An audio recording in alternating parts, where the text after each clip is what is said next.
Un sistema tal como este amplificador que tenemos acá en la gráfica puede ser representado mediante gráficos. Su funcionamiento interno, su comportamiento, básicamente se puede representar mediante gráficos. Antes de inventarse esa forma, pues realmente hacer el análisis de este tipo de sistemas era sumamente complicado. Pero este señor que está acá, este eminente ingeniero norteamericano llamado Hendrik Whitebody, por allá como en los años 30, trabajando con laboratorios Bell, se inventó una manera muy interesante de representar el funcionamiento de los circuitos. Era tan interesante y tan simple, tan sencilla, que solamente se inventó dos gráficos para mostrar el comportamiento general de cualquier circuito electrónico.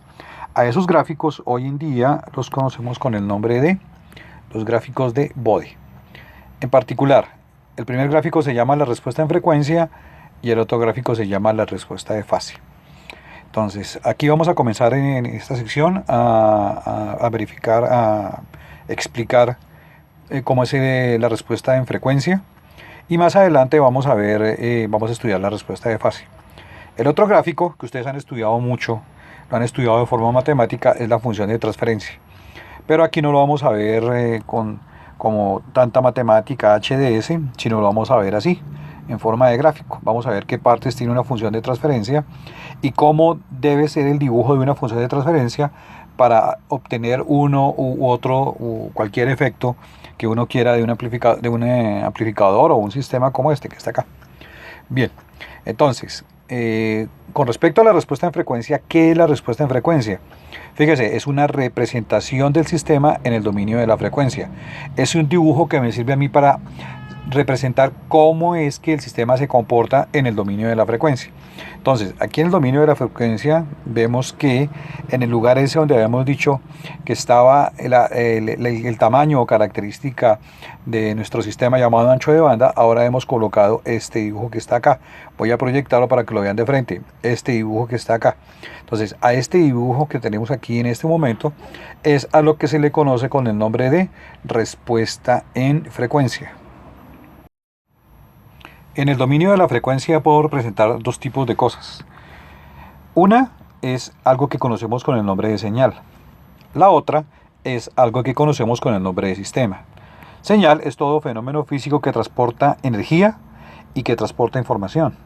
O a veces solamente energía sin transportar información. En todo caso, desde que transporte bien sea energía o tanto energía como información, tenemos que a un fenómeno físico así se le llama señal. Por el otro lado tenemos al sistema. ¿Qué es el sistema? Pues son todos los recursos tangibles e intangibles que se emplean para procesar la señal. Entonces, en estos recursos tangibles tenemos todo lo que es el hardware, amplificadores, cables, osciladores, filtros, etcétera, etcétera, etcétera. Y en los intangibles tenemos pues los actuales, los recursos de software, como por ejemplo los recursos DSP, procesamiento digital de señal. Bueno, entonces, cuando hacemos representación de una señal en el dominio de la frecuencia, básicamente lo que obtengo es una gráfica, ¿está bien? Una gráfica que ustedes ya saben que recibe el nombre de espectro, y yo la puedo ver con un analizador de espectro. Cuando yo represento al sistema, óigase bien, al sistema en el dominio de la frecuencia, entonces utilizo otro equipo, otro instrumento llamado analizador de redes de alta frecuencia. No se debe confundir este analizador de redes con el analizador de redes digital, con el de redes TCP/IP o intranets o internet, etcétera, ¿no? Entonces no nos referimos a esas redes de datos, nos referimos a las redes de alta frecuencia. Bien, a ese gráfico que se obtiene en el dominio de la frecuencia, mediante el cual yo represento a mis sistemas, ese gráfico es el que se denomina la respuesta en frecuencia, uno de los diagramas de Bode. En esta diapositiva observamos algunos ejemplos de qué es una respuesta en frecuencia. Podemos observar aquí que esto que está pintado aquí, estas líneas en amarillo, pues son gráficas que representan diferentes tipos de respuesta en frecuencia. Por ejemplo, a esta a este tipo de respuesta en frecuencia se le conoce, pues ustedes ya lo saben, con el apodo de pasa bajo. Él pasa a las bajas frecuencias les asigna un buen nivel de señal, pero a las altas frecuencias pues básicamente no les asigna o les asigna muy poquito nivel de señal. En este otro dibujo que se encuentra aquí tenemos un funcionamiento totalmente lo contrario. Es un circuito diferente que prácticamente no tiene ganancia para las bajas frecuencias, tiene mucha pérdida por el contrario, y en las altas frecuencias tiene muchísima ganancia. Por eso se le conoce con el apodo de pasa alto. ¿Está bien? Este que tenemos acá es muy interesante. Esta forma que está acá es otra respuesta en frecuencia que recibe el sobrenombre, el apodo de pasabanda. ¿Por qué pasabanda? Porque fíjense, los bajos, las frecuencias bajas no pasan, las frecuencias altas no pasan. Por lo tanto, lo que está pasando acá, lo que este circuito está permitiendo que pase, es solamente un sector de frecuencias. A este sector o grupo de frecuencias, nosotros en comunicaciones lo llamamos una banda de frecuencias. De ahí el nombre de esta respuesta en frecuencia, la pasabanda. Y esta es todo lo inverso del pasabanda. Esta es pasa todas las bajas frecuencias, pasan todas las altas frecuencias, pero una banda en particular no pasa. Por lo tanto, a este tipo de respuesta en frecuencia se le denomina rechazo de banda. Entonces tenemos esto que está acá pintado, dibujado, es una respuesta en frecuencia, esta es una respuesta en frecuencia, esta es una respuesta en frecuencia y esta es otra respuesta en frecuencia. Pero como están representando comportamientos de circuito diferentes, a este tipo de respuesta en frecuencia se le denomina pasa bajo, a este tipo de respuesta en frecuencia se le denomina pasa alto, a este tipo de respuesta en frecuencia se le denomina pasabanda y a este tipo de respuesta en frecuencia se le denomina rechazo de banda. Ahora vamos a ver un video de la representación de una animación de cómo sería el ancho de banda, cómo funcionaría el concepto de ancho de banda. Entonces, fíjense, voy a darle aquí pausa para poder explicar. Selecciono acá mi herramienta. Bien, entonces a ver qué tenemos acá. Acá tenemos esta pared roja que ustedes ven que está simbolizando la presencia de un filtro pasabanda. Esta pared, esta sección de la pared es la que la que no deja pasar las frecuencias, y este hueco o ventana es la que deja pasar las frecuencias. Para que una frecuencia pase, tiene que coincidir su valor con el valor de esta ventana. Entonces, acá en la entrada tenemos 1, 2, 3 señales de entrada. La señal verde coincide precisamente con la sección de la pared que no deja pasar, por lo tanto acá se observa que no pasa, no hay nivel de señal verde a la salida. La señal amarilla tiene el mismo comportamiento, coincide con la pared, por lo tanto el filtro no la deja pasar. Aquí vemos que el nivel de señal que sale es muy pequeñito. Aquí tenemos ahora la señal azul, entonces esa oscilación azul coincide con esta ventana, por lo tanto veo acá que sí me permite una salida más o menos a un nivel similar.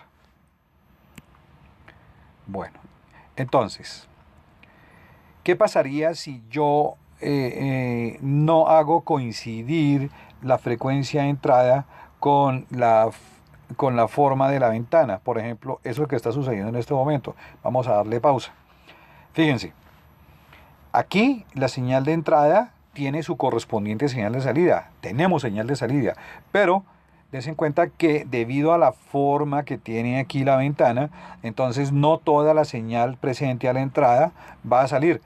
Esta señal de salida es muy pequeña con respecto a la entrada. Entonces ese valor tan pequeño nos hace dudar si esta señal, pese a que está saliendo, la podemos considerar útil para trabajar el resto de nuestros circuitos, lo que va de aquí para adelante.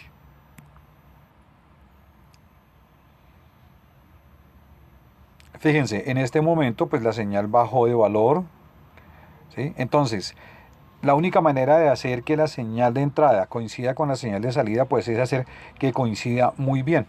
Por el otro lado, por este lado acá del filtro, en este momento, fíjense, si yo no coincido la señal de entrada con perfectamente esta parte del filtro, pues voy a obtener el mismo resultado. La señal sale, pero su nivel de salida comparándolo con respecto a la entrada es muy bajito. Prácticamente podría decir yo que es demasiado, no es útil. Bien, ahí, bueno, ahí muy pequeño, fíjense, para que valga la pena siquiera tomarlo en consideración. Ahí en este momento tenemos un caso en donde la señal de salida tiene un nivel que es la mitad de la señal de entrada. Ahí pues digamos que pese a que se perdió señal, pues consideramos que podría llegar a ser útil el nivel de señal. Entonces, conclusión, si la señal está bien enfrentada con el filtro, sale un buen nivel de señal.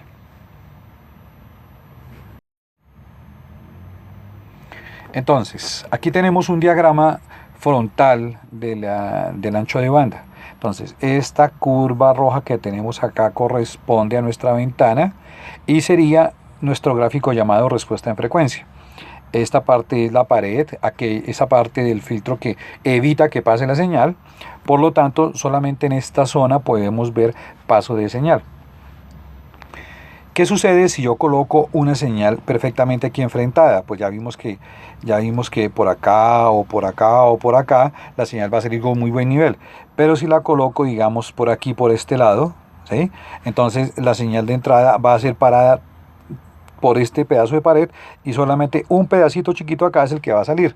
Entonces, definitivamente nos toca establecer un criterio para poder decir hasta qué punto yo puedo aceptar que este filtro me quite nivel de señal. Entonces, el criterio técnico que se ha adoptado es el criterio de los menos 3 dB. Les recuerdo yo que cuando vimos decibeles, les decía yo que 3 dB equivale a decir mitad de nivel. Esto coincide con lo que acabamos de ver en el video. El punto de menos 3 dB se escogió precisamente porque el menos 3 dB es cuando en la salida la señal vale la mitad de lo que entró. Por lo tanto, vamos a tener en ambos lados del filtro, a este lado y a este lado, dos puntos de frecuencia, este que está acá y este que está acá, que van a corresponder exactamente con el punto de menos 3 dB. ¿Qué quiero decir?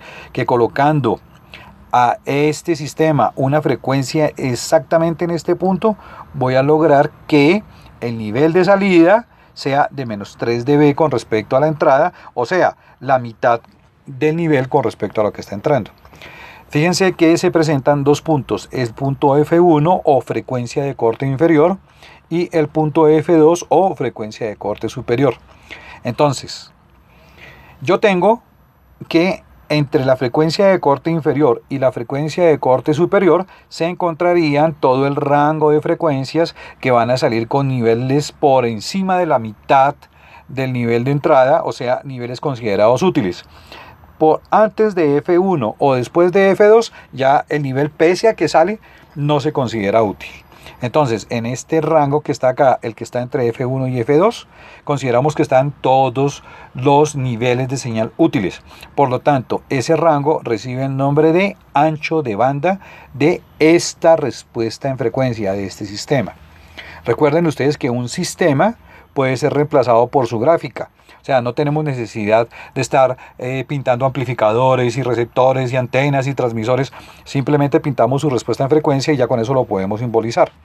Entonces tenemos el ancho de banda de mi sistema va a estar entre F1 o frecuencia de corte inferior y entre F2 o frecuencia de corte superior. Para hallar el ancho de banda pues es muy sencillo, es restar la frecuencia de corte superior menos la frecuencia de corte inferior. Aparece aquí también en este gráfico una frecuencia que está acá, la frecuencia central, que es el promedio geométrico F1 por F2 raíz cuadrada de ese producto, promedio geométrico de las dos frecuencias de corte, de la frecuencia F1 y F2. Esta frecuencia central, F sub 0, es muy importante en sistemas de radiocomunicación.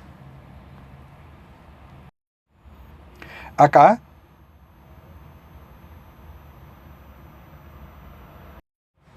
ahora podemos ver aplicado a los diferentes gráficos de respuesta en frecuencia que vimos anteriormente, los conceptos que acabamos de ver de ancho de banda. Por ejemplo, en este pasabanda observamos que existen dos frecuencias de corte, la inferior y la superior, que existe la frecuencia central, ¿está bien? Y que esas dos frecuencias de corte están referidas al punto de menos 3 dB. Menos 3 dB con respecto a ¿quién? Con respecto al nivel máximo de entrada. En el rechazo de banda sea exactamente lo mismo, ¿ok? Aquí tenemos frecuencia de corte inferior, frecuencia de corte superior, frecuencia central, y el punto de menos 3 dB sería este que está acá. Es interesante observar que para el pasabajo y que para el pasalto no existe sino solamente una frecuencia de corte.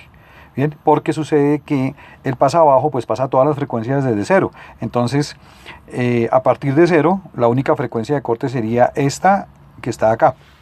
Para el pasalto sucede exactamente la misma situación. Él comienza a dejar pasar altas frecuencias a partir de esta frecuencia de corte que se observa acá. Entonces, pasabanda y rechazo de banda tienen las dos frecuencias de corte. Pasabajo y pasalto no tienen sino solamente una frecuencia de corte.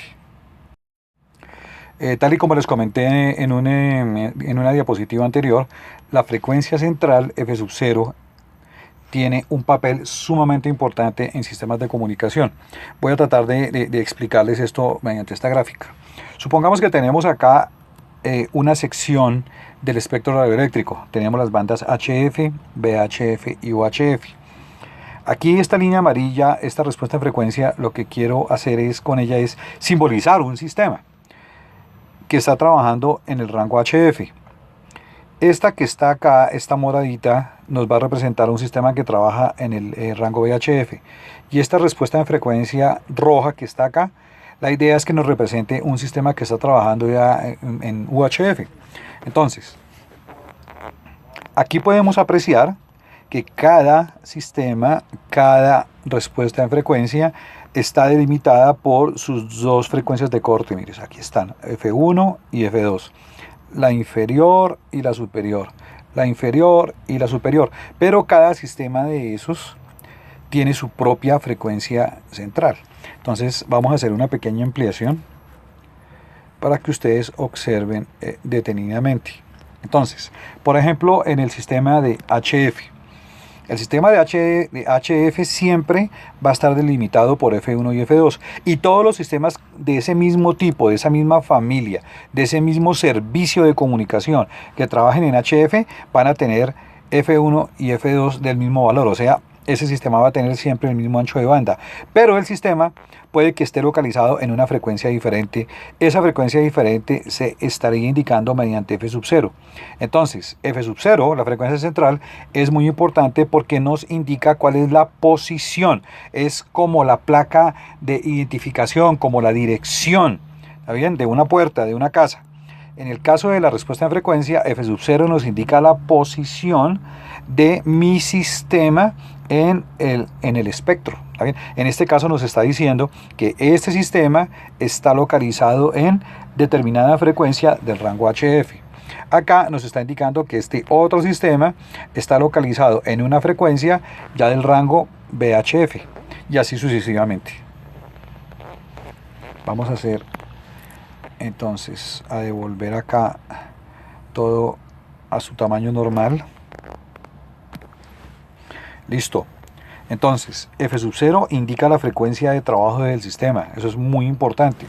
Y ustedes deben tener en cuenta que todos los sistemas de radiofrecuencia se identifican por dos números. Primero que todo, por la frecuencia central, para saber en qué frecuencia trabaja mi sistema. Y segundo que todo, por el ancho de banda, para saber con qué ancho de banda, qué tamaño tiene mi sistema de comunicación.